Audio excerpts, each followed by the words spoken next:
അത്ഭുതങ്ങളല്ലേലും അങ്ങനെയാണ്. മറ്റൊരാളുടെ ജീവിതത്തിൽ സംഭവിച്ചൊരു അത്ഭുതത്തെക്കുറിച്ച് വേറൊരാൾ പറയുമ്പോൾ ആർക്കാണെങ്കിലും വിശ്വസിക്കാൻ ഇത്തിരി ബുദ്ധിമുട്ടല്ലേ? നമുക്കെല്ലാവർക്കും അങ്ങനെയാണ്.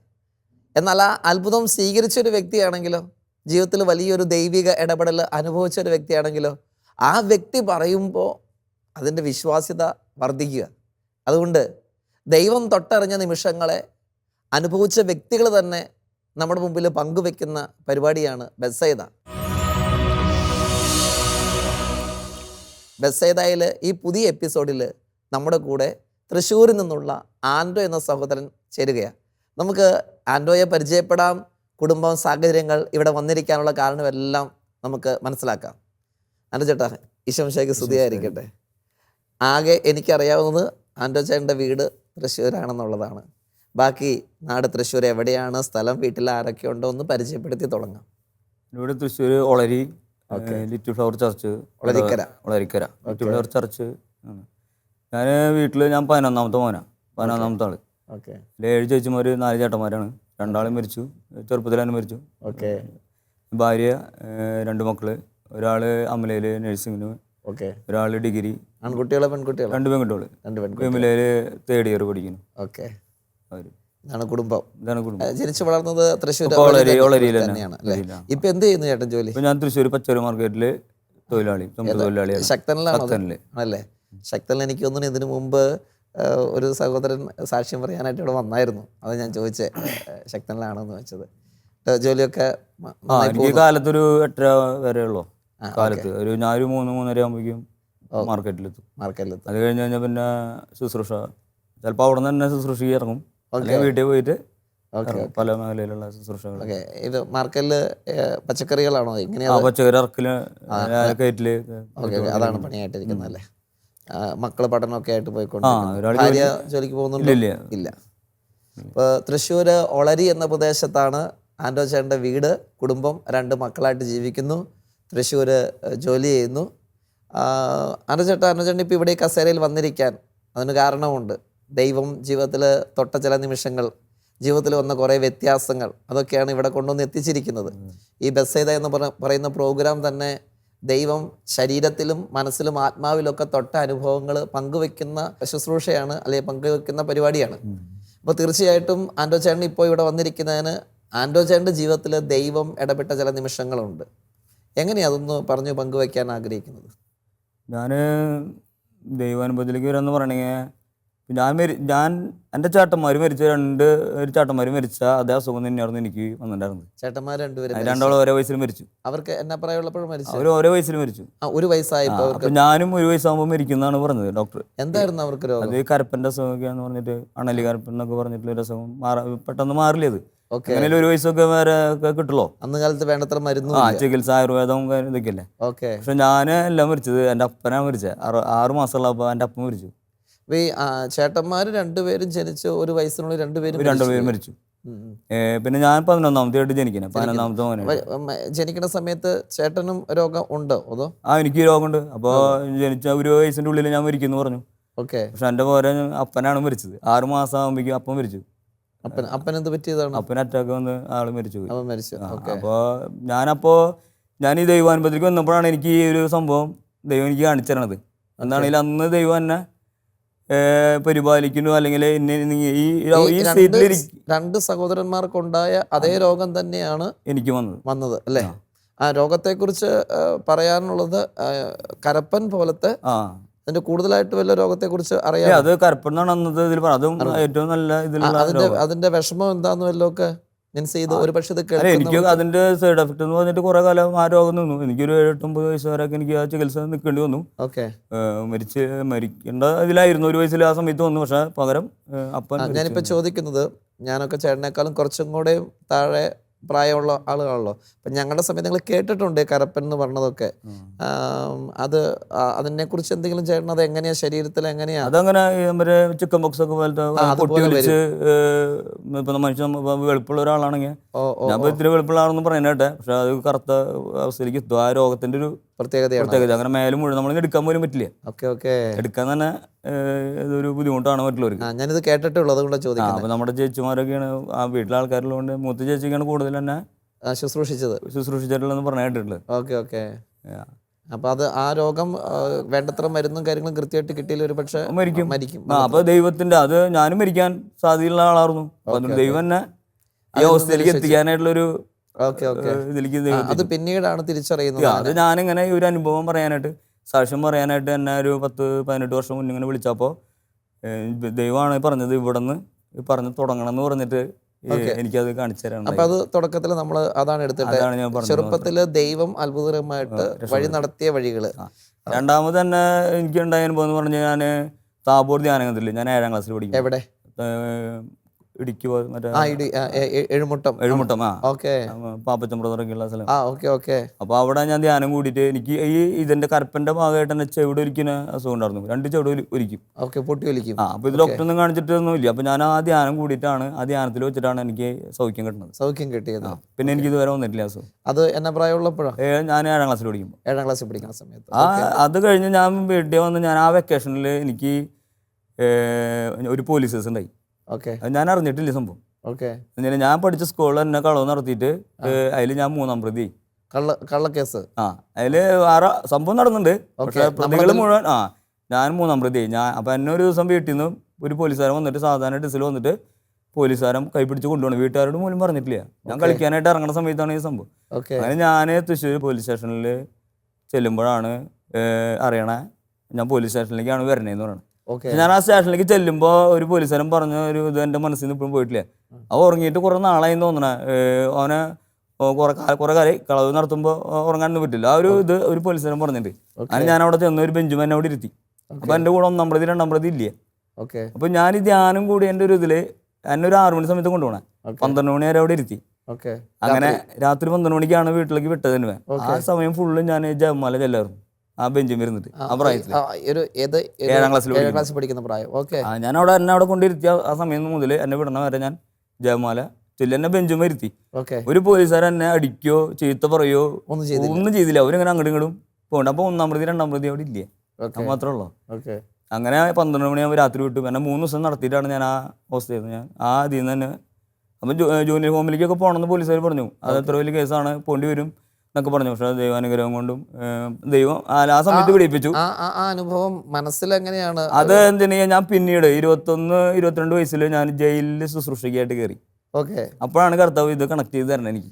അപ്പൊ ഞാൻ ചോദിക്കട്ടെ, ആ 7ാം ക്ലാസ്സിൽ പഠിക്കുന്ന സമയത്ത് അങ്ങനെ ഒരു കുട്ടിയെ സംബന്ധിച്ചിടത്തോളം ജീവിതത്തിലെ വലിയൊരു സങ്കടത്തിന്റെ സമയമാണത്. ചെയ്യാത്തൊരു കുറ്റത്തിന് പിടിക്കപ്പെട്ട് അത് പ്രായമായി തന്നെയാണെങ്കിലും ജയിൽ പോലീസ് സ്റ്റേഷന്റെ വരാന്തേ കയറിയാൽ നമുക്കെല്ലാം ബുദ്ധിമുട്ടുള്ള. എനിക്ക് അത് കുറെ കാലം എടുത്തു. അത് അതിന്റെ ഒരു മനസ്സിന് പിന്നെ എന്നെ വീട്ടുകാർക്ക് എന്നെ അറിയണത് കൊണ്ട് എനിക്ക് കുഴപ്പമില്ല. ഞാൻ വീട്ടിൽ നിന്ന് പുറത്തിറങ്ങി കളിക്കില്ല. എനിക്ക് ഒരു കളികൾ അറിയില്ല. ഇപ്പൊ കളിക്കുന്ന ക്യാരംസ് ആയാലും ക്രിക്കറ്റ് ആയാലും ഫുട്ബോൾ ആയാലും ഒരു കളി എനിക്ക് അറിയില്ല. പിന്നെ വീട്ടിൽ നിന്ന് അങ്ങനെ പുറത്ത് വിടാറില്ല. അപ്പൊ അതുകൊണ്ട് വീട്ടുകാർക്ക് തന്നെ പൂർണ്ണ വിശ്വാസമാണ്. പക്ഷെ നമുക്ക് മറ്റുള്ളവരെ ഉൾക്കൊള്ളാനും, അത് മാത്രമല്ല എനിക്ക് അത് കഴിഞ്ഞിട്ട് പിന്നീട് പോലീസ് ജീപ്പ് കാണുമ്പോൾ എന്നെ പേടിയാണ്. നാട്ടുകാർ മുഴുവൻ അറിഞ്ഞോ പോലീസ് സ്റ്റേഷൻ? എല്ലാവരും അറിഞ്ഞു. പക്ഷെ എനിക്ക് പിന്നീട് അന്നത്തെ കാലത്ത് ഇങ്ങനെ ഒരു വണ്ടിയിലൊക്കെ കൊണ്ടുപോകാന്നൊക്കെ പറഞ്ഞ എല്ലാവരും അറിയും. അപ്പൊ പിന്നീട് എനിക്ക് പോലീസ് ജീപ്പ് കാണുമ്പോൾ തന്നെ എനിക്ക് അത് മറികടന്ന് പോകാൻ പറ്റില്ല. എൻ്റെ നെഞ്ചടിച്ചിട്ട് എനിക്ക് ഭയങ്കര ഒരു അസ്വസ്ഥ. പക്ഷെ അതൊക്കെ മാറണമെന്ന് ഞാൻ ഈ ജയിലിൽ ശുശ്രൂഷ കഴിഞ്ഞ് ഇറങ്ങുമ്പോഴാണ്. ഈ കാരണം വെച്ചിട്ടുണ്ടെങ്കിൽ ഇപ്പൊ ഈ പ്രായമാണെങ്കിൽ തന്നെ നമ്മളൊരു പോലീസ് കേസിൽ പെടുക അല്ലെങ്കിൽ നമ്മളെ പിടിച്ചുകൊണ്ട് പോകാന്ന് പറഞ്ഞാൽ നമ്മുടെ മനസ്സിന് ചെയ്യാത്ത തെറ്റും കൂടെ ആകുമ്പോൾ, ചെയ്ത തെറ്റാണെങ്കിൽ പോലും പിടിക്കപ്പെട്ട് കഴിയുമ്പോൾ ഉണ്ടാകുന്ന ഒരു മാനസിക സംഘർഷമുണ്ട്. ചെയ്യാത്ത തെറ്റാണെങ്കിൽ ആ സംഘർഷം കൂടുതലാണ്. അപ്പൊ ഒരു ചെറിയ കുട്ടി എന്ന് പറഞ്ഞാൽ 7ാം ക്ലാസ് പഠിക്കുന്ന കുട്ടി എന്ന് പറയുമ്പോൾ അവന്റെ ടീനേജിന്റെ പ്രായമാണ്. അപ്പൊ ആ പ്രായത്തിൽ മനസ്സിൽ അത് വളരെ ശക്തമായിട്ടത് 22 വയസ്സ് വരെ എനിക്ക് അത് കിടന്നു. ഞാൻ അടുത്ത ശുശ്രൂഷയിൽ കയറിയപ്പോഴാണ് അത് കർത്താവ് എടുത്ത് മാറ്റണേ. അപ്പൊ അങ്ങനെ ആ അനുഭവത്തിലൂടെ കടന്നുപോയി. അങ്ങനെ ഞാൻ 21 വയസ്സിൽ എനിക്ക് വെട്ടി കിട്ടി, ആളെ തെറ്റി വെട്ടി. ഇതിലൊരു 26 സ്റ്റിച്ച് ഉണ്ട്. ആ സമയത്ത് എന്ത് ചെയ്യണം? അത് ഞാൻ ക്രിസ്തുമസിന് രാത്രി പള്ളിയിൽ പോയിട്ട് വരുമ്പോ. അല്ല, പഠനമൊക്കെ കഴിഞ്ഞു, ജോലി? ഞാൻ 9ാം ക്ലാസ് വരെ പഠിച്ചിട്ടുള്ളൂ. അത് കഴിയുമ്പോ പണിക്ക് പോകേണ്ട ആവശ്യമില്ല. പക്ഷെ അന്നത്തെ കാലത്ത് പഠിപ്പിനെ കുറിച്ച് വലിയ പ്രാധാന്യം ഇല്ലാത്തതുകൊണ്ട് എല്ലാ പിള്ളേരും പഠിപ്പ് എടുത്തി. അപ്പൊ ഞാനും പഠിപ്പ് നിർത്തി. പണിക്കിറങ്ങിയോ അതോ? ഞാൻ കഴിഞ്ഞിട്ട് ചെറിയ പണിക്ക് പോയി. പക്ഷെ എന്റെ കാശൊന്നും വീട്ടിൽ ആവശ്യമില്ല. ഈ പണിക്കാണ് ഇറങ്ങിയത്? അത് ഈ പണിക്ക് മാർക്കറ്റിലെ പണിക്ക് ഞാൻ 16 വയസ്സിൽ 16 വയസ്സിൽ 16 വയസ്സിൽ കയറി. അപ്പൊ അങ്ങനെ പണിക്ക് ഇറങ്ങിയ സമയത്താണ് മാർക്കറ്റിൽ പണി ചെയ്യുന്ന സമയത്താണ് ഈ വെട്ടി കിട്ടുന്നത്. എങ്ങനെയാണ് അതിന്റെ സംഭവം? അത് ക്രിസ്തുമസിന്റെ അന്ന് പള്ളിയിലൊക്കെ പോയി വരുന്ന സമയത്ത് ഞങ്ങളൊരു 5-10 പിള്ളേരുണ്ട്. അങ്ങനെ ഞങ്ങൾ എല്ലാവരും കൂടി വന്നപ്പോൾ ഞങ്ങളൊരു സ്ഥലത്ത് ഇങ്ങനെ ഇരിക്കുകയാണ്. അപ്പോൾ ക്രിസ്തുമസിന്റെ സാധനങ്ങളൊക്കെ ഉണ്ടാക്കി വെച്ചിട്ടുണ്ടാവുമല്ലോ. അപ്പോൾ അവിടെ ഞങ്ങൾ ഇരിക്കുന്ന സമയത്ത് ഞങ്ങളുടെ തന്നെ ഒരുത്തൻ്റെ കഴുത്തിൽ വാൾ വെച്ചു എന്ന് പറഞ്ഞിട്ട് ആരോ ഒന്ന് പറഞ്ഞു. അപ്പോൾ ഞങ്ങൾ ഏറ്റിട്ട് അവനൊരു കാര്യം പറഞ്ഞ് പിടിപ്പിക്കാനായിട്ട് ഞങ്ങളെല്ലാവരും കൂടി ഇറങ്ങിയതാണ്. ലൈറ്റൊക്കെ എടുത്തി ഇറങ്ങിയത് തന്നെ ഓർമ്മയുള്ളൂ. പക്ഷെ അവന് അവിടെ നിന്നൊക്കെ പോകുന്നുണ്ടായിരുന്നു. വാള അവിടെ നിന്നൊക്കെ വെച്ചിട്ട് അവിടെ നിന്ന് പോകുന്നത്. പക്ഷെ എനിക്കാണ് കിട്ടണതെന്ന് മാത്രം. അപ്പോൾ ഞാനിത് അടിച്ചപ്പോൾ വെട്ടിയപ്പോൾ ഞാൻ പൈപ്പ് കൊണ്ട് വെട്ടിയെന്ന് അടി കിട്ടിയെന്ന് ചോദിച്ചാൽ വാളാന്ന് എനിക്ക് അറിയില്ലായിരുന്നു. അപ്പോൾ ഞാൻ ഒരു പോസ്റ്റ് ഞങ്ങൾ പിടിച്ചിട്ട് ഞാൻ തൊട്ടേക്ക് അപ്പോൾ ബ്ലഡ് ഒന്ന് വിളിക്കുക. അപ്പം അവിടെ നോക്കുമ്പോൾ ഒരാളില്ല, ഫുള്ള് ഇരുട്ടാ. ഈ വ്യക്തി അവരൊക്കെ അങ്ങനെ ഇറങ്ങി പോയില്ലോ. സംഭവം അറിഞ്ഞിട്ടില്ല, ഈ എന്നെ വെട്ടിയതൊന്നും അറിഞ്ഞിട്ടില്ല. ഞാൻ ഇവനും കണ്ടിട്ടില്ല, ഇവനും കണ്ടിട്ടില്ല. ഇപ്പൊ തെറ്റ് വെട്ടിന്ന് പറയാനായിട്ട് ഇവൻ ഞാനും കണ്ടിട്ടില്ല, രണ്ടാളും അങ്ങോട്ട് കണ്ടിട്ടില്ല. അത് അങ്ങനത്തെ ഒരു വെട്ടണത് ആരാ വെട്ടിയെന്ന് ഇപ്പോഴും അറിയില്ല. അതൊക്കെ അറിയാം. അത് ഞാൻ പോസ്റ്റും അങ്ങനെ പിടിച്ച് നോക്കിയപ്പോൾ ബ്ലഡ് ചിറ്റ. അപ്പോൾ അപ്പോഴും എൻ്റെ വിചാരം പൈപ്പ് കൊണ്ടോ അടിച്ചെന്ന് വിചാരിച്ച. അപ്പോൾ ഞാൻ എന്തായാലും ഇവിടുന്ന് തന്നെ ഹോസ്പിറ്റലിലേക്ക് കൊണ്ടുപോകാനൊന്നും ആരില്ല. അപ്പോൾ ഞാൻ എന്തായാലും മരിക്കുള്ളൂ എന്നുള്ളൊരു ചിന്ത എൻ്റെ മനസ്സിലേക്ക് ഇങ്ങനെ വന്നപ്പോൾ എൻ്റെ അടുത്ത് കർത്താവ് പറഞ്ഞൊരു കാര്യം, എൻ്റെ മനസ്സിൽ തോന്നിച്ചൊരു കാര്യമാണ്, ഇനി മരിക്കുകയാണെങ്കിൽ സ്വർഗത്തിൽ പോകാം. അത് സ്വർഗത്തിൽ പോകണമെങ്കിൽ എന്ത് വേണം? വെട്ടിയവനോട് ക്ഷമിക്കണം. അപ്പോൾ ഞാൻ പൂർണ്ണമായിട്ട് ഞാൻ അവനോട് ക്ഷമിച്ചു. ആ സമയത്ത് ആ വെട്ടി കിട്ടി നിൽക്കുന്ന സമയത്ത് തന്നെ പൂർണ്ണമായിട്ട് ഞാൻ അവനോട് ക്ഷമിച്ചു. എനിക്ക് യാതൊരു വിഷമമില്ല കർത്താവ് എന്ന് പറഞ്ഞു. എന്ന് വെച്ചാൽ ഞാൻ മരിക്കുന്ന എനിക്ക് ഉറപ്പാണ്. എന്താ മരിക്കാൻ ഉറപ്പ് കാരണം എന്താ വെച്ചിട്ടുണ്ടെങ്കിൽ AB പോസിറ്റീവിൻ്റെ ബ്ലഡ് രണ്ടാമത് ഇവിടെ തന്നെ കൊണ്ടുപോകാൻ ആരും ഉണ്ടാവില്ല. മൂന്നാമത് ഹോസ്പിറ്റലിൽ എൻ്റെ ഡോക്ടർമാരുണ്ടാവില്ല. അപ്പോൾ ഇത് മൂന്നും മറികടന്നിട്ട് വേണം സംഭവം നടക്കണേ. ഞാൻ ക്ഷമിച്ച് കഴിഞ്ഞ ദിവസം എൻ്റെ ഒരു കൂട്ടുകാരൻ എന്നെ വന്ന് കൈപ്പിടിച്ച് ഹോസ്പിറ്റലിലേക്ക് വന്ന് പറഞ്ഞു. ക്ഷമിച്ച സെക്കൻഡുകൾ കഴിഞ്ഞിട്ടില്ല എന്ന് പറയാം. അങ്ങനെ കൈപ്പിടിച്ച് ഞങ്ങൾ ഒരു 1/2 കിലോമീറ്റർ നടന്നു. 1/2 കിലോമീറ്റർ നടന്നപ്പോൾ ബ്ലഡ് ഇങ്ങനെ ഒലിച്ചുകൊണ്ടിരിക്കുകയാണ്. അപ്പോൾ കൂട്ടുകാരന്മാർ ഈ വെട്ടിയാലത്തെ ആൾക്കാർ തന്നെ അവിടെ ഉണ്ടായിരുന്നു. അവരറിഞ്ഞിട്ടില്ല സംഭവം, ആ ടീം ഉണ്ടായിരുന്നു അവിടെ. അങ്ങനെ അവരും കൂടെ എൻ്റെ ഹോസ്പിറ്റലിലേക്ക് വന്നു. വരുന്ന സമയത്ത് അവർ പറഞ്ഞു എന്നെ പോലീസുകാർ ഞങ്ങളും കൂടി കൊണ്ടുപോകുമെന്ന് പറഞ്ഞു. അപ്പോൾ ഞാൻ പറഞ്ഞു ഞാൻ വീണാന്ന് പറയാം, വെട്ടിയാന്ന് പറയണില്ല. എന്നുവെച്ചാൽ ഞാൻ ക്ഷമിച്ചു. എനിക്ക് അവനോട് കേസോ കാര്യങ്ങളൊന്നും ഇതിൻ്റെ ആവശ്യമില്ല. ഞാൻ അടുത്തുള്ളൊരു ഹോസ്പിറ്റലിലേക്ക് തന്നെ കൊണ്ടുപോയി. അപ്പോൾ അവർ 1 കിലോമീറ്റർ ഞാൻ നടന്നിട്ട് പോകണേ. അങ്ങനെ അവിടെ ചെന്നപ്പോൾ അവർ പറഞ്ഞ് എടുക്കില്ല എന്ന് പറഞ്ഞു. അത് കഴിഞ്ഞിട്ട് ഇവരേൽ തന്നെ ഒരാൾ വന്ന് വണ്ടി കൊണ്ടുവന്നിട്ട് ഇതെങ്ങനെയോ അറിഞ്ഞതെന്നൊന്നും പറയാൻ പറ്റില്ല നമുക്ക്. എന്നെ മെഡിക്കൽ കോളേജ് തൃശ്ശൂരാണെന്ന് മെഡിക്കൽ കോളേജ് അവിടെ കൊണ്ടുപോകണം. അവിടെ ചെല്ലുമ്പോൾ 2 ഡോക്ടർമാർ അവിടെ ഉണ്ട്. അവിടെ ചെന്നിട്ട് ഞാൻ ബെഡിൽ ഇങ്ങനെ ഇരുന്നിട്ട് സുതിച്ചുകൊണ്ടിരിക്കുകയാണ്. അപ്പോൾ ഇവർ ചോദിച്ചാൽ എന്ത് സംഭവിച്ചാൽ ഞാൻ കരിങ്കല്ലുമ്മയ്ക്ക് വീണമെന്ന് പറഞ്ഞു. അപ്പോൾ അവർ പറഞ്ഞത് വീണമെന്നല്ല, വാള കൊണ്ട് വെട്ടിയിട്ടിട്ടുള്ളതെന്ന് പറഞ്ഞു. ഞാൻ കേസാക്കാത്തതുകൊണ്ട് അവരൊന്നും പറഞ്ഞില്ല. അങ്ങനെ ഞാൻ മരിച്ചെന്ന് വിചാരിച്ചു. വീട്ടുകാരൊക്കെ നാട്ടുകാരൊക്കെ വിചാരിച്ചു, കൂട്ടുകാരന്മാരൊക്കെ അവിടെ വന്നു. അവരൊക്കെ വിചാരിച്ചു ഞാൻ മരിച്ചെന്ന് വിചാരിച്ചു. അങ്ങനെ തന്നെ അതൊക്കെ കഴിഞ്ഞ് വാർഡിലേക്ക് മാറ്റി, കാഷ്വാലിറ്റി മാറ്റി. പിറ്റേ ദിവസം നേരവും വെളുത്തപ്പോൾ 25-ാം തീയതി കാലത്ത് എന്നെ ആദ്യമായിട്ട് കാണാൻ വന്നത് വെട്ടിയവനാ. അവൻ വന്ന് എൻ്റെ കാല് പിടിച്ച് കരഞ്ഞു. അപ്പോൾ ഞാൻ പറഞ്ഞു എനിക്ക് കുഴപ്പമൊന്നുമില്ല എന്ന് പറഞ്ഞു. അങ്ങനെ അവിടെ നിന്ന് കിടന്നിട്ടുള്ള തീരുമാനിച്ചാണ് ഞാനിനി ജീവിക്കുന്ന മറ്റുള്ളവർക്ക് വേണ്ടി ജീവിക്കുക എന്നുള്ളൊരു തീരുമാനം ഞാൻ ആ കട്ടിലിൽ കിടന്നിട്ടാണ് എടുക്കുന്നത്. ചെറുപ്രായത്തിലെ തന്നെ കടന്നുപോയ വലിയ അനുഭവങ്ങളുണ്ട്. ചെയ്യാത്ത കുറ്റത്തിന് കള്ളനായി വല്ലവർക്കും പോകേണ്ട വെട്ട് സ്വയം ശരീരത്തിൽ ഏറ്റെടുക്കേണ്ടി വന്നു. അങ്ങനെയൊക്കെ കടന്നുപോയ ജീവിതാനുഭവങ്ങളാണ്. അത് കഴിഞ്ഞിട്ട് പിന്നെ വിവാഹമൊക്കെ ഞാൻ 22 വയസ്സ് കഴിഞ്ഞപ്പോൾ കല്യാണം കഴിച്ചു. ആ സമയത്ത് തന്നെ ഞാൻ ഫുൾ ടൈം ശുശ്രൂഷ, ഈ 8:30 തൊട്ട് 9 മണി തൊട്ടുള്ള ഫുൾ ടൈം ശുശ്രൂഷയ്ക്കായിട്ട് ഞാൻ ഇറങ്ങി. ഞാൻ ആദ്യമായിട്ട് ഞാൻ ജയിലിലേക്കാണ് ആദ്യം പോയത്. ജയിൽ ശുശ്രൂഷയ്ക്ക് ജീസസ് ഫ്രട്ടേണിറ്റിന്ന് വർഗീസ് കരിപ്പേരച്ചൻ്റെ, ഫ്രാൻസിസ് കൊടിയൻ അച്ഛനൊക്കെ തുടങ്ങി വെച്ചിട്ടുള്ളത്. അന്ന് അച്ഛനാണ് ഞങ്ങളുടെ ഡയറക്ടർ. അച്ഛൻ്റെ കൂടെ അന്ന് ഞങ്ങളിങ്ങനെ ജയിലിലേക്ക് ശുശ്രൂഷിക്കും. അപ്പോൾ ആദ്യത്തെ ശുശ്രൂഷയ്ക്ക് ഞാൻ ഒറ്റയ്ക്കാണ് പോണേ. എല്ലാവരും പോയി കഴിഞ്ഞു, ഞാൻ നേരമായിട്ട് പോണേ. അങ്ങനെ ചെല്ലുമ്പോൾ എനിക്ക് ഭയങ്കര പേടിയാണ്, പോലീസുകാരെ കാണുമ്പോൾ എനിക്ക് പേടിയാണ്. അങ്ങനെ സബ് ജയിലിൻ്റെ വാതിൽ തുറന്ന് ഞാൻ ഉള്ളിലേക്ക് കടന്ന് അന്നത്തെ ശുശ്രൂഷ കഴിഞ്ഞ് ഞാൻ ഇറങ്ങിയോട് കൂടി പോലീസുകാരായിട്ടുള്ള പേടിയോ ജീപ്പാണ് നമ്മളെ പേടിയോ എൻ്റെ മാറി. പണ്ട് കിടക്കണ ആ ഒരു 13 വയസ്സിലെ മാറി. ഈ ജയിലിൽ ചെന്നുള്ള ശുശ്രൂഷയുടെ ഒരു ചെറിയൊരു അനുഭവം ഒന്ന് പങ്കുവെക്കാം. അത് ഞാനത് കഴിഞ്ഞിട്ട് 2 ദിവസം കഴിഞ്ഞിട്ട് സെൻട്രൽ ജയിലിലേക്കാണ് ഞാൻ ശുശ്രൂഷയായിട്ട് പോണേ. അവിടെ ചെല്ലുമ്പോൾ കർത്താവിനോട് ചോദിച്ചൊരു കാര്യമുണ്ട്. ഇവിടെ നിൽക്കുന്ന ഇഷ്ടംപോലെ ആൾക്കാർ നിരപരാധികളുണ്ട്. അവർക്ക് നിനക്ക് അവരറിയാം. എന്താ കാരണം നീ ഒരു കേസിൽ അറിയാണ്ട് പെട്ടുപോയ വ്യക്തിയാണ്. അതുകൊണ്ട് ഇവിടെ ജയിലിൽ കിടക്കുന്ന ആൾ നിരപരാധി എന്ന് പറഞ്ഞാലും ആൾക്കാർക്ക് വിശ്വാസം ഉണ്ടാവില്ല. പക്ഷെ എനിക്കത് മനസ്സിലാവും, ഞാൻ അറിയാത്തൊരു കുറ്റത്തിന് ചെന്നുണ്ട്. അപ്പം ഞാൻ അന്ന് കർത്താവ് എന്നെ അങ്ങനെ ഒരു വഴി ഒരുക്കിയെങ്കിൽ വർഷങ്ങൾ കഴിഞ്ഞിട്ട് അതിനുവേണ്ടി വലിയൊരു മേഖല തന്നെ കർത്തവ്യം എനിക്ക് ഒരുക്കി വെച്ചിട്ടുണ്ട്. എത്ര നാള് ജയിൽ മിനിസ്ട്രിയിൽ ഞാൻ ശുശ്രൂഷ ചെയ്തുകൊണ്ടിരിക്കുക. ഞാൻ ഇപ്പോഴും ചെയ്യുന്നുണ്ട്? ഞാൻ 22 വർഷം കഴിഞ്ഞു. 22 വർഷമായിട്ട് ജയിൽ മിനിസ്ട്രി ചെന്ന് നമ്മൾ എന്താ അവിടെ സെൻട്രൽ ജയിലാണ്. കുർബാനയുണ്ട്. ഓക്കെ. അവർ ക്ലാസ് എടുക്കാം, ഷെയർ ചെയ്യാം, അവരായിട്ട് സംസാരിക്കാം. സബ് ജയിലിലാണെങ്കിൽ ഇതേപോലെ തന്നെ ക്ലാസ് ഉണ്ട്, പാട്ട് പാടാൻ, ഷെയർ ചെയ്യാം, അവരായിട്ട് സംസാരിക്കാം. പിന്നെ അത് കഴിഞ്ഞ അവർ വീടുകളിൽ നമ്മൾ വിസിറ്റ് ചെയ്യും. അപ്പൊ എങ്ങനെയാ, മാസത്തിൽ ഒരിക്കലോ? എല്ലാ ആഴ്ച എല്ലാ ആഴ്ചയും പോകും അല്ലേ? അതിപ്പോഴും തുടർന്നു പോകും. എല്ലാ ഞായറാഴ്ച. പിന്നെ ഇട ദിവസങ്ങളിൽ ആർട്ട് തെറാപ്പി എന്നൊക്കെ പറഞ്ഞിട്ട് ഇടയിൽ ഓരോ പരിപാടി ഉണ്ട്. അതിനൊക്കെ പ്രോഗ്രാമൊക്കെ ഉണ്ട്. അതിനൊക്കെ വേറെ ദിവസങ്ങളൊക്കെ ആയിട്ട് അങ്ങനെ. ഈ ജയിലിൽ ചെന്ന് കഴിയുമ്പോൾ ഈ പറഞ്ഞ രീതിയിൽ തെറ്റ് ചെയ്തവരുണ്ട്, തെറ്റ് ചെയ്യാത്തവരുണ്ട്. അവരുടെ ജീവിതങ്ങളെ കാണുമ്പോൾ അവരുടെ സംസാരമൊക്കെ എങ്ങനെയാ? രക്ഷപ്പെടണം, അവരുടെ ആഗ്രഹങ്ങൾ എങ്ങനെയത് കണ്ടിട്ട്? അത് അവർക്ക് ആദ്യമൊക്കെ നമ്മൾ ചെല്ലുമ്പോൾ നമ്മളെ വിശ്വാസം വേണ്ട, അവർക്ക് നമ്മളൊരു വിശ്വാസം വേണം. അതുകൊണ്ട് ആദ്യം ഒരു 3-4 വർഷം മാറ്റി പറയും കഥകളൊക്കെ. പിന്നീട് നമ്മളായിട്ടുള്ളൊരു ഐക്യത്തിൽ വരുമ്പോൾ, അടുപ്പം വരുമ്പോൾ അവരെ സ്വന്തം കാര്യങ്ങളൊക്കെ പറയും. പിന്നെ ആഗ്രഹം, നല്ലൊരു ശതമാനം പേർക്ക് ജീവിതം ഒന്ന് രക്ഷപ്പെടണം എന്ന് ആഗ്രഹമുള്ളവരാ. അതെങ്ങനെയാ, ഇപ്പോൾ സാഹചര്യ മൂലങ്ങൾ വരാം, പിന്നെ പെട്ടെന്നുള്ള സംഭവത്തിൽ വരാം. കള്ളക്കേസിലുള്ളുണ്ട്, ഇഷ്ടംപോലെ കേസുകൾ അങ്ങനെയുള്ളവർ വരും. അതിന് മറ്റുള്ളവരൊക്കെ അറിയാണ്ട് ഓരോ കാര്യങ്ങളൊക്കെ ചെയ്തിട്ട് ഇനിയിപ്പോൾ അതേപോലെ പിന്നെ ഇപ്പോൾ തെളിവുകൾ ഇവർക്കെതിരായിരിക്കും. ഇപ്പൊ നമ്മളിപ്പോ ഒരു കഞ്ചാവ് കൊണ്ടുപോകുന്ന ഒരു വണ്ടിയാണെങ്കിൽ നമ്മൾ കൈ കാണിച്ച് അറിയാണ്ട് ജസ്റ്റ് അതിൽ കയറി പോയി കഴിഞ്ഞാൽ നമ്മളും പെടാലോ. ഇപ്പൊ നമ്മളിപ്പോ വീട്ടിൽ നിന്ന് പോകുന്ന സമയത്ത് അപ്പൊ അങ്ങനെ സാഹചര്യങ്ങളൊക്കെ ഉണ്ടാവാം. അപ്പോൾ അവരാദ്യമൊക്കെ അവരിത് പറഞ്ഞാലും പിന്നെ മാനസാന്തരപ്പെടുന്ന ഭയങ്കര ആഗ്രഹമുള്ള വ്യക്തികളാണ്. പിന്നെ ഈ പുറത്തേക്ക് ഇറങ്ങുമ്പോഴും അവരെ അംഗീകരിക്കാനും സമൂഹം അങ്ങനെയുള്ളൊരു ബുദ്ധിമുട്ട്. പിന്നെ വെട്ടുകാട് സ്നേഹാശ്രമം ഉണ്ട് ഇവർക്ക് വേണ്ടിയിട്ട് 6 മാസം ട്രെയിനിങ് ഒക്കെ ആയിട്ടുള്ളത്. ഇപ്പോൾ അലക്സാണ്ടർ അച്ഛനാണ് അവിടുത്തെ ചാർജ്. അപ്പോൾ അവിടേക്ക് കൊണ്ടുപോകും. അപ്പോൾ അതിലൂടെ ഇഷ്ടംപോലെ ആൾക്കാർ രക്ഷപ്പെട്ടിട്ടുള്ളവരുണ്ട്, നല്ല ജോലി ചെയ്യുന്നവരുണ്ട്. അമേരിക്കയിലൊക്കെ ജോലി ചെയ്യുന്ന ആൾക്കാരൊക്കെ ഉണ്ട്, ഇതിൽ നിന്ന് രക്ഷപ്പെട്ടു പോയവർ. അപ്പോൾ ഇപ്പോൾ ഇത്രയും വർഷങ്ങളായിട്ട് അങ്ങനെ ശുശ്രൂഷയായിട്ട് മുന്നോട്ട് പോയിക്കൊണ്ടിരിക്കുക. പിന്നെ ഞാൻ തെരുവിൽ ഭക്ഷണം കൊടുക്കും 10-30 പേർക്ക്.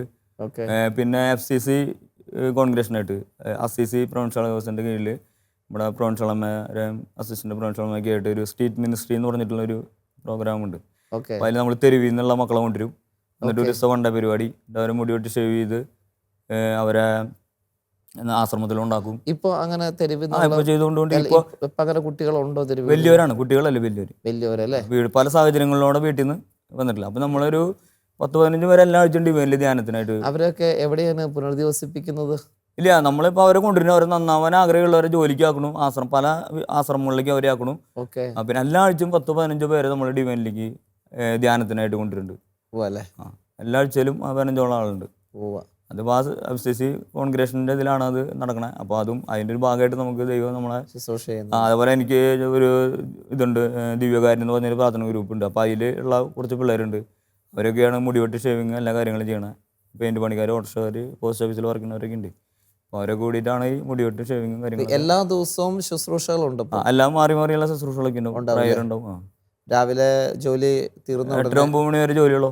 അത് കഴിയുമ്പോൾ പിന്നെ പിറ്റേ ദിവസമുള്ളൂ ജോലി? പിന്നെ പിറ്റേ സമയം മതി. ഓക്കെ. അപ്പോൾ അത് രാവിലെ പോകുന്നു അല്ലേ? 3 മണി 3:30 ഉള്ളിൽ എത്തും, ജോലി ആരംഭിക്കും. ഓക്കെ. അപ്പോൾ അത് കഴിഞ്ഞ് ബാക്കിയുള്ള സമയം ശുശ്രൂഷയ്ക്ക് വേണ്ടി മാറ്റി. കുടുംബം അതിനെ സപ്പോർട്ട് ചെയ്യുന്നു? കുടുംബം സപ്പോർട്ട് ചെയ്യുന്നതുകൊണ്ട് നമുക്കത് ചെയ്യാൻ പറ്റുന്നത്.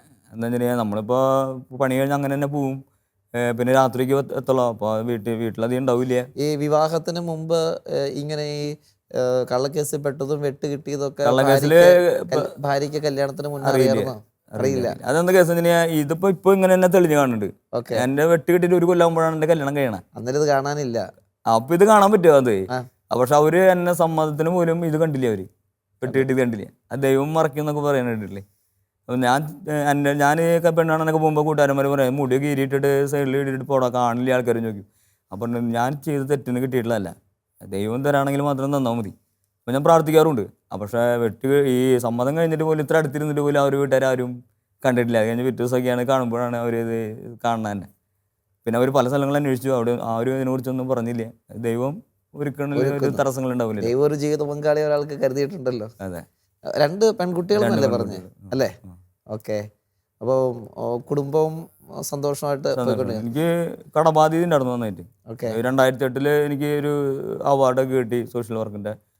അപ്പോൾ ആ സമയത്തൊക്കെ മലയാള മനോരമയിൽ അന്ന് എനിക്ക് 8 ലക്ഷം രൂപ കടബാധ്യത തന്നു. മനോരമയിലൊക്കെ ഇങ്ങനെ ഫ്രണ്ട് ഇതിൽ തന്നെ എഴുതിയിട്ട് ഫുൾ പേപ്പറിലായിരുന്നു ഇതായിരുന്ന പക്ഷെ അതെൻ്റെ കടം മുഴുവൻ അന്നാണ് ആൾക്കാർ അറിയുന്നത്. അന്ന് 8 ലക്ഷം രൂപ, അത് 2008 8 ലക്ഷം രൂപ. അപ്പോൾ ഞാനിവിടെ ധ്യാന കേന്ദ്രത്തിൽ ധ്യാനം കൂടുമ്പോൾ കർത്താവിനോട് ചോദിക്കുന്ന ഒരു കാര്യം ഉണ്ടായിരുന്നു. കർത്താവ്, ഇവിടെ സാക്ഷ്യം പറയുന്ന ആൾക്കാർ മുഴുവൻ ഉണ്ടായിട്ട് വിറ്റിട്ട് അല്ലെങ്കിൽ ആരെങ്കിലും സഹായിച്ചിട്ട് അല്ലെങ്കിൽ ഭൂസ്വത്ത് കിട്ടിയിട്ട് ഒക്കെയാണ് കടം വീട്ടണേ. ചെന്നെ പോലുള്ളവരൊക്കെ എങ്ങനെ കടം വീട്ടും? ഞങ്ങൾക്ക് ഒന്നും വിൽക്കാനുമില്ല, ഒന്നുമില്ലല്ലോ. പണിയെടുത്ത് കടം വീട്ടുന്ന ഒരു അവസരം കർത്താവ് എനിക്ക് തരണം, എനിക്ക് സാക്ഷ്യം പറയാനായിട്ടെന്ന് പറഞ്ഞു. ആ 8 ലക്ഷം ഞാനിതങ്ങനെ ഡിവൈനിൽ പ്രാർത്ഥിച്ച് ധ്യാനം കൂടുമ്പോൾ പ്രാർത്ഥിച്ചൊരു കാര്യമാണ്. അങ്ങനെ ആ കടം വെട്ടിന്ന് 9, 10, 14, 15 ലക്ഷം രൂപയായി. എനിക്ക് പണി എനിക്ക് ഭയങ്കര കുറവായിരുന്നു, ശമ്പളമില്ല, പിള്ളേർക്കൊന്നും അസുഖങ്ങൾ കാര്യങ്ങളൊക്കെയാണ്. പക്ഷേ എല്ലാവരും എൻ്റെ അടുത്ത് പറഞ്ഞു വേറെ ജോലി നോക്കി പോകാൻ പറഞ്ഞു, പുറത്തേക്ക് പോകാനായിട്ടുള്ള ചാൻസുകൾ ഉണ്ടായിരുന്നു. ഞാൻ പറഞ്ഞു ശുശ്രൂഷ ചെയ്യാനാണ് ദൈവം എന്നെ വിളിച്ചിട്ടുള്ളത്, അല്ലെങ്കിൽ എനിക്ക് ഇത്രയും ചെറിയൊരു സമയത്തുള്ള പണി തരേണ്ട ആവശ്യമില്ല. അപ്പോൾ അതുകൊണ്ട് ദൈവത്തിനറിയാം എന്നെ സംരക്ഷിക്കാനായിട്ട്. അപ്പോൾ അന്ന് വരെ ഞാൻ കടത്തിന് കുറിച്ചിട്ട് പ്രാർത്ഥിക്കാറില്ല. ഞാൻ ആ പ്രാർത്ഥിക്കുന്ന സമയത്താണ് പ്രഭാഷകൻ 28-ാം അധ്യായത്തിൽ കടവും ദാനവും എന്ന് പറഞ്ഞിട്ട് അല്ലേ. അപ്പോൾ കടം കിട്ടുന്ന വീണ് കിട്ടിയ നിധി പോലെ കരുതുന്നവർ വളരെ പേരുണ്ടെന്ന് പറഞ്ഞ കടം. അപ്പോൾ എനിക്ക് കൊടുക്കാൻ ആഗ്രഹമുണ്ട്, പക്ഷേ ഇല്ലാത്ത കുറ്റമുള്ളൂ. പക്ഷേ ഈ വചനം എന്നെ സ്പർശിച്ചു. അത് ഞാൻ അങ്ങനെ പ്രാർത്ഥിച്ചു. കർത്താവ്, ഞാൻ പ്രതീക്ഷിക്കുന്ന ഏറ്റവും കൂടുതൽ പൈസ ഞാനിപ്പോൾ ചെയ്യുന്ന ജോലിയിൽ നിന്ന് തന്നെ കർത്താവ് വർദ്ധിപ്പിച്ചു. അധ്വാനിച്ച് തന്നെ കടം വീട്ടി. അങ്ങനെ എൻ്റെ കടം ഇപ്പോൾ എനിക്കിപ്പോൾ 1-2 ലക്ഷം രൂപ ഇപ്പോഴുള്ളൂ. അപ്പോൾ ഇവിടെ ധ്യാനത്തിൽ ഇരുന്ന് ചോദിച്ച കാര്യം കർത്താവ് എനിക്ക് സാധിച്ചു തന്നു. അധ്വാനിച്ച് തന്നെ. അപ്പോൾ ഒരു സാധ്യത ഇല്ലാത്തൊരു വ്യക്തി എൻ്റെ മുന്നിലേക്ക് വന്നാലും എനിക്ക് ഒരു അനുഭവം പറയാനായിട്ട് കർത്താവ് എന്നെ വഴിയിൽ എന്നെ ഒരുക്കി. രണ്ടാമെന്ന് പറയുന്നത് ഇതേപോലെ തന്നെ ഡിവൈനിൽ ഈ ചെറുപ്പത്തിൽ തന്നെ ചെറിയ പ്രായത്തിൽ തന്നെ ഞാൻ ധ്യാനം കൂടി. ഞാൻ ആദ്യത്തെ ധ്യാനം എന്ന് പറയുന്നത് പാലസിൽ വെച്ചിട്ടുള്ള ധ്യാനം, ഡിവൈൻ പാനക്കലച്ചൻ്റെ. ഞാനിത് പറയുമ്പോൾ ഒന്ന് ഇടയ്ക്ക് കയറിക്കോട്ടെ. അതായത് ചെറുപ്പത്തിൽ ഇങ്ങനെ ഒരു വയസ്സ് പിന്നിട്ട സമയത്തുണ്ടായ രോഗപീഠ, പിന്നെ കർത്താവ് അത്ഭുതകരമായിട്ട് അതിൽ നിന്നെല്ലാം രക്ഷിച്ചു. സഹോദരങ്ങൾ മരിച്ചെങ്കിലും നമ്മൾ രക്ഷപ്പെട്ടു. 7-ാം ക്ലാസ്സിലെത്തിയപ്പോൾ ഒരു ധ്യാനത്തിന് പോയിരുന്നു. അപ്പോൾ ഒരു കുടുംബ പശ്ചാത്തലം, ധ്യാനം, ആത്മീയ കാര്യങ്ങളോടൊക്കെ ചെറുപ്പത്തിൽ അങ്ങനെ കിട്ടിയിട്ടുണ്ട്. അതിലിപ്പോൾ ഈ 7 പഠിക്കുന്ന സമയത്തൊക്കെ ഒരു ധ്യാനം കൂടാൻ പോകണമെങ്കിൽ തീർച്ചയായിട്ടും കുടുംബത്തിൽ അങ്ങനെ ഒരു ഇത് കിട്ടണമല്ലോ. അപ്പോൾ ആ സമയത്ത് അവിടെ അങ്ങനെ ധ്യാനത്തിന് പോകുമ്പോൾ ആ സമയത്ത് ചേട്ടൻ പറഞ്ഞ പോലെ ചെവി പൊട്ടി ഒലിക്കുന്ന അസ്വസ്ഥയൊക്കെ ഉണ്ട്. ആ രോഗത്തിൽ നിന്നൊക്കെ ഒരു സൗഖ്യത്തിന് വേണ്ടിയിട്ടാണോ അന്ന് ധ്യാനത്തിന് പോയതോ, അതോ ഇങ്ങനെ ധ്യാനത്തിന് പോകുന്ന ഒരു പരിശീലനമൊക്കെ ചെറുപ്പത്തിലെ കുടുംബത്തിലുണ്ടോ? രോഗം മാറാനല്ല ഞാൻ ധ്യാനത്തിന് പോയത്.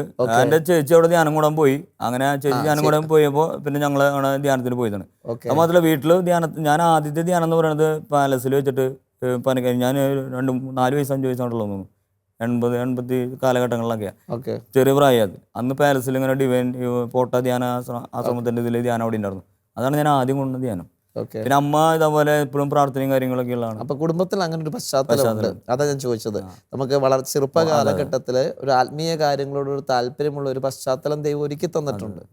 ഏതായാലും എനിക്കത് കേട്ടിട്ട് വളരെ ഒരു മനോഹരമായ ഒരു കാര്യമായിട്ട് തോന്നിയത്, ദൈവം ഒരു വ്യക്തിയെ സ്റ്റെപ്പ് ബൈ സ്റ്റെപ്പായിട്ട് ഒരു ശുശ്രൂഷയിലേക്ക് വളർത്തിയതാണ്. പറയുള്ളവരെ നമ്മൾ കേട്ടുകൊണ്ടിരിക്കുന്നത് ആൻഡ്രോ എന്ന് പറയുന്ന സഹോദരൻ, അദ്ദേഹത്തിൻ്റെ കുടുംബം ചെറുപ്പം നാൾ മുതൽ ചില ദൈവാനുഭവങ്ങൾ എങ്ങനെ കൊണ്ടുവന്ന് എത്തിച്ചു എന്നുള്ളതാണ്. 2 സഹോദരന്മാർ രോഗം ബാധിച്ച് 1 വയസ്സിനുള്ളിൽ മരിച്ചു. അതേ രോഗം തന്നെ അടുത്തയാൾക്കും ബാധിച്ചു. പക്ഷേ ദൈവം ആ രോഗം വഴിയായിട്ട് ഇദ്ദേഹത്തെ മരണത്തിന് വിട്ടുകൊടുത്തില്ല. മറിച്ച് ഇദ്ദേഹത്തിലൂടെ ഓരോരുത്തരെക്കുറിച്ചും ദൈവത്തിന് ഓരോ പദ്ധതിയാണല്ലോ.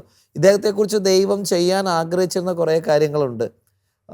ഉദാഹരണത്തിന് ചെറിയ ക്ലാസ്സിൽ പഠിക്കുന്ന സമയത്ത് തന്നെ ചെയ്യാത്ത കുറ്റത്തിന് പോലീസ് സ്റ്റേഷനിൽ കയറി ഇറങ്ങുക, കള്ളക്കേസിൽ പെടുക, അതുപോലെ വിവാഹത്തിന് മുന്നം ആൾ മാറി ഒരു വെട്ട് കിട്ടുക, ഇതൊക്കെ കടന്നുപോയ ചില വേദനയുടെ അനുഭവങ്ങളാണ്. തീർച്ചയായിട്ടും ആ അനുഭവങ്ങളൊക്കെ ഒരു വ്യക്തിയെ വേണമെങ്കിൽ പിറകോട്ട് പിടിച്ചു വലിക്കാം. പ്രത്യേകിച്ച് 7-ാം ക്ലാസ്സിൽ പഠിക്കുന്ന സമയത്ത് മറ്റുണ്ടായ കള്ളക്കേസ് എന്നൊക്കെ പറഞ്ഞാൽ ഒരു കുഞ്ഞിൻ്റെ മനസ്സിൽ അത് അങ്ങേയറ്റം ശക്തമായിട്ട് പുറകോട്ട് പിടിച്ചു വലിക്കാനും ഒരു എതിർ സ്വഭാവത്തിലൂടെയൊക്കെ പോകാനൊക്കെ ഉള്ള സാധ്യതയുണ്ട്. പക്ഷെ അതെല്ലാം ദൈവം താങ്ങി നടത്തിക്കൊണ്ട് വന്നിട്ട് പിന്നീട് ഇപ്പോൾ 22 വർഷം അല്ലേ ശുശ്രൂഷ, 22 വർഷത്തോളം ജയിൽ മിനിസ്ട്രി ഒക്കെ ചെയ്യുന്ന ഒരു ശുശ്രൂഷയിലേക്ക് ദൈവം ഇദ്ദേഹത്തെ വളർത്തി എന്നുള്ള. എന്ന് വെച്ചാൽ നമ്മുടെ ജീവിതത്തിൽ ഉണ്ടാകുന്ന ചില ദുരനുഭവങ്ങൾ, പ്രതീക്ഷിക്കാത്ത സമയത്തുണ്ടാകുന്ന ചില അസ്വസ്ഥതകൾ സംഭവിക്കുന്ന സമയത്ത് നമുക്കിതൊരു നടുങ്ങലാണ്. കാരണം ഇത് എങ്ങനെ ഇനി ഈ പ്രശ്നത്തിന് ഒരു പരിഹാരം കണ്ടെത്താൻ പറ്റും.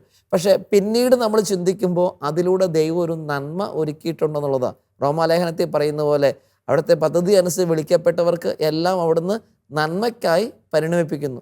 അപ്പോൾ ഇത് വലിയൊരു വിശ്വാസ പ്രിയമുള്ളവരെ. തുടർന്നുള്ള നാളുകൾ അതിൻ്റെ എല്ലാം ചുവട് പിടിച്ച് ശുശ്രൂഷ ചെയ്തുകൊണ്ട് ജീവിക്കുന്നു. 22 വർഷക്കാലമൊക്കെ ജയിൽ മിനിസ്റ്റർ ചെയ്യാൻ ചേട്ടാ തീർച്ചയായിട്ടും ഒരു വലിയ കാര്യമാണ്. നിങ്ങൾക്ക് ചെയ്യാൻ പറ്റുന്ന വലിയൊരു നന്മയാണത്. പ്രത്യേകിച്ച് ആരും തിരിഞ്ഞു നോക്കാനില്ലാത്തൊരു കൂട്ടരൊക്കെയാണ്. കാരണം അവർ തെറ്റ് ചെയ്തവരാണേലും അല്ലാത്തവരാണേലും അവരൊക്കെ മോശം ആളുകൾ എന്നൊക്കെ പറഞ്ഞ് സമൂഹം മാറ്റി നിർത്തുന്നവരാണ്. അപ്പം അതിൻ്റെ അകത്ത് തെറ്റ് ചെയ്തവരാണേലും ഒരു പക്ഷേ സാഹചര്യത്തിൻ്റെ, ചേട്ടൻ പറഞ്ഞതുപോലെ സാഹചര്യത്തിൻ്റെ സമ്മർദ്ദം കൊണ്ട് തെറ്റിലാക്കപ്പെട്ടവരൊക്കെ ഉണ്ടായിരിക്കാം. പക്ഷെ അവർക്ക് ഒരു നാളൊരു തിരിച്ചു വരണം എന്നൊരു ആഗ്രഹം ഉള്ളപ്പോൾ ഒരു പക്ഷേ സമൂഹം അത് അംഗീകരിക്കണമെന്നില്ല. ഇനി അതേസമയം തന്നെ ചെയ്യാത്ത തെറ്റിന് അതിൻ്റെ അകത്ത് കിടന്ന് പീഡിപ്പിക്കപ്പെടുന്നവരും ഉണ്ടാകാം. അപ്പോൾ അവരുടെ ഇടയിൽ ഒരു ശുശ്രൂഷ, അവരെ ചെന്ന് കേൾക്കുക, അവരെ കേൾക്കാൻ സമയം കൊടുക്കുക, അവരെ ആശ്വസിപ്പിക്കുക, ധൈര്യപ്പെടുത്തുക, ഒരു പ്രത്യാശ കൊടുക്കുക. കഴിഞ്ഞ 22 വർഷമായിട്ട് നിങ്ങളെ ശുശ്രൂഷ ചെയ്യുന്നുണ്ടെങ്കിൽ തീർച്ചയായിട്ടും അതൊരു വലിയ കാര്യമാണ്. പ്രിയമുള്ളവരെ, ഈ എപ്പിസോഡ് നമുക്ക് വൈൻഡപ്പ് ചെയ്യേണ്ട സമയമായി. നമ്മൾ ഈ ആൻഡോ എന്ന് പറയുന്ന ചേട്ടനിലൂടെ നമ്മൾ കേട്ട കാര്യം ഇതാണ്. കുഞ്ഞുനാളിലെ കടന്നുപോയ ജീവിതാനുഭവങ്ങൾ, അത് തകർച്ചയുടെ നിമിഷങ്ങളാണ് ജീവിതത്തിൻ്റെ. ആ തകർച്ചയുടെ അനുഭവങ്ങൾ പിൽക്കാലത്ത് ദൈവം അതൊരു ഉപരി നന്മയ്ക്കായി മാറ്റി എന്നുള്ളതാണ്. അദ്ദേഹത്തിൻ്റെ അത്ഭുതം തന്നെ അദ്ദേഹം പറയുന്നത്, കടബാധ്യതയുള്ള 8 ലക്ഷം എന്നുള്ള 10-15 ലക്ഷം രൂപയായിട്ട് കടബാധ്യത എത്തി. പക്ഷെ എന്നിട്ടും ഒരു അത്ഭുതം സംഭവിച്ചു മാറുക എന്നുള്ളതല്ല ഇവിടുത്തെ അത്ഭുതം. അധ്വാനിച്ചു തന്നെ കടം വീട്ടിയെടുക്കാനായിട്ട് ദൈവം വഴിയൊരുക്കി കൊടുക്കുന്നു. അപ്പോൾ എല്ലാ ദിവസവും രാവിലെ അദ്ദേഹം പറയുന്നത് പോലെ 3 മണിയാകുമ്പോൾ ജോലി ആരംഭിക്കുന്ന മനുഷ്യനാണ്. മാർക്കറ്റിൽ ചുമടെടുക്കുക അല്ലേ, ലോഡ് കയറ്റുകയും ചെയ്യുന്ന. അങ്ങനെ ജോലി ചെയ്ത് തന്നെ കഠിനാധ്വാനം ചെയ്തിട്ടുണ്ട്. 10-15 ലക്ഷം രൂപയുടെ കടം ഇപ്പോൾ 1 ലക്ഷം രൂപയുള്ളൂ അത്രയും വരെ എത്തിക്കണമെങ്കിൽ. അതിനൊപ്പം തന്നെ ഭാര്യ, മക്കൾ, കുടുംബത്തെ പുലർത്തി മുന്നോട്ട് പോവുകയാണ്. അതുകൊണ്ട് ഒരു ക്രിസ്തീയ വിശ്വാസിക്ക് കുടുംബത്തെയും തൻ്റെ ശുശ്രൂഷയെല്ലാം ചേർത്ത് വെക്കാനും കഠിനാധ്വാനം ചെയ്ത് കുടുംബത്തെ പുലർത്താനും ഒക്കെ ദൈവം കാണിച്ചു കൊടുക്കുന്ന നല്ല കുറേ മാതൃകകളാണ്. നമുക്ക് ഈ എപ്പിസോഡിൽ ഇദ്ദേഹത്തെയും ഇദ്ദേഹത്തിൻ്റെ കുടുംബത്തെയും ഓർത്ത് ദൈവത്തിന് നന്ദി പറയാം. ചേട്ടാ, ഒരുപാട് സന്തോഷം ഞങ്ങളുടെ കൂടെ ഇപ്പോൾ ഈ എപ്പിസോഡിൽ ഇവിടെ വന്നിരിക്കുന്നത്. ആൻഡോ ചേട്ടൻ്റെ തുറന്നുള്ള ശുശ്രൂഷകളെല്ലാം ദൈവം ശക്തമായിട്ട് അനുഗ്രഹിക്കട്ടെ. ഇനിയും അനേകരുടെ ജീവിതത്തിലേക്ക് ഇറങ്ങിച്ചെല്ലാൻ ഈ ഉണ്ടായ ജീവിതാനുഭവങ്ങളിലെല്ലാം ചുവട് പിടിച്ചുകൊണ്ട് മുന്നോട്ട് ധീരമായിട്ട് കർത്താവിന് ശുശ്രൂഷ ചെയ്യാനുള്ള കൃപാവരം ദൈവം നൽകട്ടെ എന്ന് ആശംസിക്കുക. പ്രിയമുള്ളവരെ, നമ്മൾ ഈ എപ്പിസോഡ് ഇവിടെ വൈൻഡപ്പ് ചെയ്യുന്നു.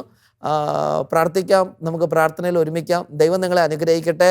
നിങ്ങളുടെ ജീവിതത്തിൽ ദൈവം നിങ്ങളെ വഴി നടത്തിയ എന്തെങ്കിലുമൊക്കെ അത്ഭുതകരമായ അനുഭവങ്ങളുണ്ടെങ്കിൽ, ജീവിതത്തിൽ അത് വലിയ സാക്ഷ്യമായി മാറാനുള്ള കാര്യമുണ്ട് എങ്കിൽ തീർച്ചയായിട്ടും ഇപ്പോൾ TV സ്ക്രീനിൽ കാണുന്ന നമ്പറിൽ നിങ്ങളൊന്ന് വിളിച്ചറിയിക്കുകയാണെങ്കിൽ മറ്റൊരു എപ്പിസോഡിൽ നിങ്ങളുടെ ജീവിതാനുഭവത്തെ വിശ്വാസികളുമായിട്ട് പങ്കുവയ്ക്കാൻ ഒരു അവസരമുണ്ട്. അത് ഓർമ്മയിലുണ്ടായിരിക്കട്ടെ. ദൈവം ഓരോരുത്തരെയും അനുഗ്രഹിക്കട്ടെ. ആമേൻ.